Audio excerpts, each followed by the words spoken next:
Welcome to Vegan Viking Kitchen.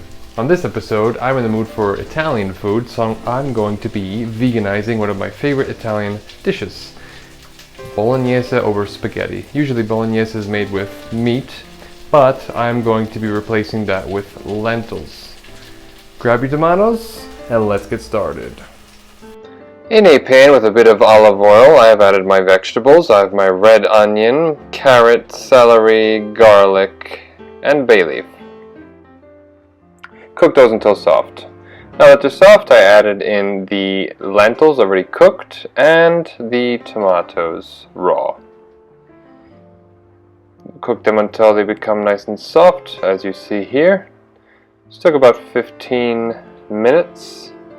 Now we will cook it down even further until it becomes a nice sauce. There we have it. Our lentils have become a nice sauce, and we will add in our milk. I'm using non-dairy milk, which is in this case soy. Feel free to use almond or whatever else you'd like. I'm also adding in noce moscata, but in English that's called nutmeg. A little bit of this goes a long way, and that's what really gives you the traditional Bolognese flavor. I suggest not skipping this step. Obviously for the full amounts you can check out my blog.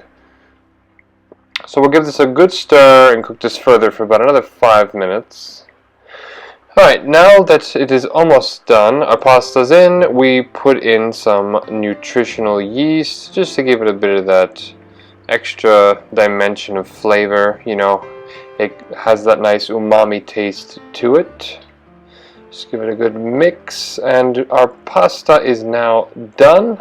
Just add a little bit of the sauce to the pasta just to color it a bit. I hate when you go to a restaurant, you order pasta, they give you this white bowl of pasta, this all white, and just in the center is a dollop of filling. No, I want my pasta to be colored nicely. So you cook up the pasta with a little bit of this sauce, a little bit of olive oil for about a minute, and it darkens in color. As you see, our pasta does not have the sauce on it yet, but it's nicely colored. Now that it's on the plate, spooning some on the top. The bolognese is smelling wonderful at this point. I'm gonna garnish it now and plate it. Lots of protein. I made sure there was at least 200 grams of lentils, which equals 100 grams of raw lentils, which gives me a ballpark range with the pasta of almost 40 grams of protein and a lot of nice carbs. This is quinoa spaghetti. For more recipes like this that are high in protein and vegan, check me out on veganvikingkitchen.com and on Instagram, Vegan Viking Kitchen. I'm going to eat this whole bowl. Until next time, keep it vegan.